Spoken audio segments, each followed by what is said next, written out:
Assalamualaikum warahmatullahi wabarakatuh. Selamat pagi dan sejahtera buat kita semua. Perkenalkan, nama saya Rosy Karyanti. Saya guru PPKN di SMA Negeri 1 Tanah Grosok. Hari ini saya akan menjelaskan tentang nilai-nilai dalam kerangka praktik penyelenggaraan pemerintah negara. Pemerintahan merupakan salah satu unsur konstitutif berdirinya sebuah negara. Selain dari rakyat dan wilayah, pemerintah bertugas menyelenggarakan pemerintahan negara atau dengan kata lain mengelola kekuasaan negara untuk mencapai kemakmuran rakyat. Sistem pembagian kekuasaan negara Republik Indonesia menurut John Locke, yang pertama kekuasaan legislatif, yaitu kekuasaan untuk membuat dan membentuk undang-undang, dan yang kedua kekuasaan eksekutif, yaitu kekuasaan untuk melaksanakan undang-undang, termasuk kekuasaan untuk mengadili sikap pelanggaran terhadap undang-undang. Yang ketiga kekuasaan federatif, yaitu kekuasaan untuk melaksanakan hubungan luar negeri. Kekuasaan negara menurut yang pertama kekuasaan legislatif, yaitu kekuasaan untuk membuat dan membentuk undang-undang.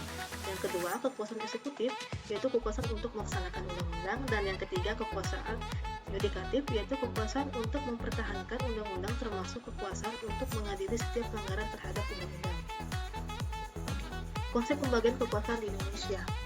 Pemisahan kekuasaan di sini berarti kekuasaan negara itu terpisah-pisah antara satu dengan yang lainnya, yaitu di sini merupakan lembaga yang terpisah, berdiri sendiri tanpa memerlukan koordinasi atau bekerja sama. Biasanya yang menganut sistem pemisahan kekuasaan yaitu Amerika Serikat. Dan yang dimaksud dengan pembagian kekuasaan yaitu pembagian kekuasaan tidak terpisahkan antara satu dengan yang lain, seperti legislatif, yudikatif, dan eksekutif, yaitu ketiga lembaga ini dalam pelaksanaan tugasnya itu melakukan koordinasi atau kerjasama.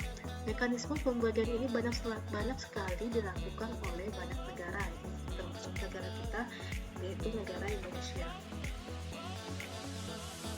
Selanjutnya, pembagian kekuasaan secara horizontal, yaitu berdasarkan Undang-Undang Dasar tahun 45, yaitu secara horizontal pembagian kekuasaan negara dilakukan pada tingkatan pemerintah pusat dan pemerintah daerah.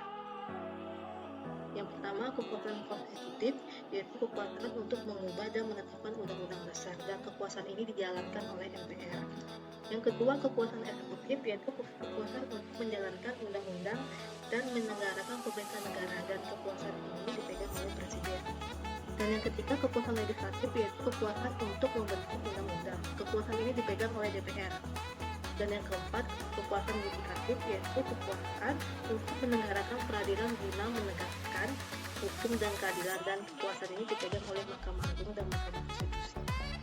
Dan yang kelima, kekuasaan eksaminatif, yaitu kekuasaan yang berhubung dengan penyelenggaraan pemeriksaan, pengelolaan, dan tanggung jawab tentang keuangan, dan kekuasaan ini dipegang oleh BPK, Badan Pemeriksa Keuangan. Dan yang kelima, kekuasaan moneter, yaitu kekuasaan untuk menetapkan, melaksanakan kebijakan moneter, mengatur dan menjaga kelancaran sistem pembayaran, dan menstabilkan nilai rupiah. Dan kekuasaan ini dipegang oleh Bank Sentral, atau yang bisa kita sebut dengan Bank Indonesia. Pembagian kekuasaan secara vertikal menurut pasal 18 ayat 1 Undang-Undang Dasar Negara Republik Indonesia tahun 45, yaitu menyatakan bahwa negara kesatuan itu dibagi atas daerah-daerah dan provinsi. Dan daerah provinsi itu dibagi atas kabupaten dan kota, yang tiap-tiap kabupaten kota itu memiliki pemerintah daerah yang diatur dalam undang-undang. Kedudukan dan fungsi Kementerian Negara. Sistem pemerintah yang dianut oleh negara kita yaitu sistem presidensial. Dalam sistem presidensial, kedudukan presiden sangat kuat karena ia merupakan kepala negara sekaligus kepala pemerintahan.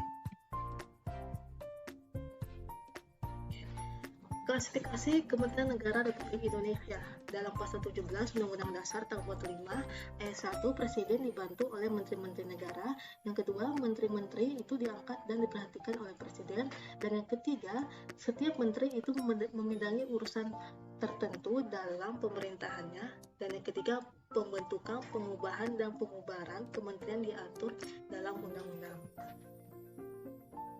Untuk kelompok kementerian yang pertama, yaitu kementerian yang menangani urusan nomenklatur.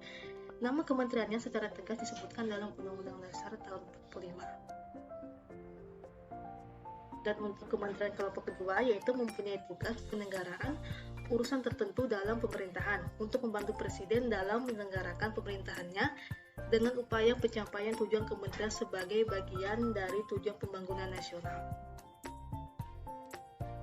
Dan untuk kelompok ketiga yaitu membantu presiden dalam menyelenggarakan pemerintahan negara serta menjalankan fungsi perumusan dan penetapan kebijakan di bidangnya koordinasi, di bidangnya pengelolaan barang milik kekayaan negara yang menjadi tanggung jawab dan pengawasan atas pelaksanaan tugas di bidangnya. Selain tiga klasifikasi kementerian negara tersebut, masih ada pula Kementerian Koordinator. Apa Kementerian Koordinator? Yaitu bertugas melakukan sinkronisasi dan koordinasi urusan-urusan tertentu kementerian yang berada dalam ruang lingkup tugasnya. Lembaga pemerintah non-kementerian atau yang biasa kita sebut dengan LPNK, yaitu merupakan lembaga negara yang dibentuk untuk membantu presiden dalam melaksanakan tugas pemerintahan tertentu. Lembaga pemerintah non-kementerian itu berada di bawah presiden dan bertanggung jawab langsung kepada presiden melalui menteri atau pejabat setingkat menteri yang terkait. Selanjutnya nilai-nilai Pancasila dalam penyelenggaraan pemerintahan.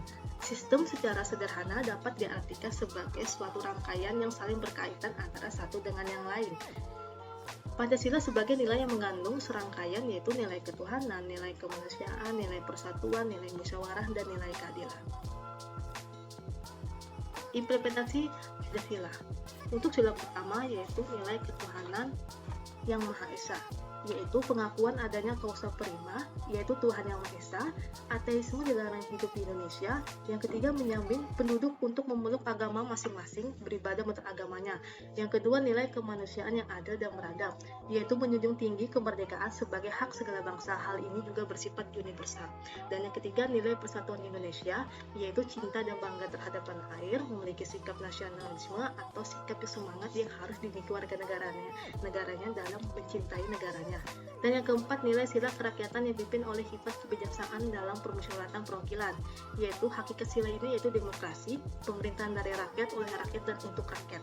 Dalam melakukan keputusan diperlukan kejujuran dan keputusan yang disepakati bersama oleh semua pihak.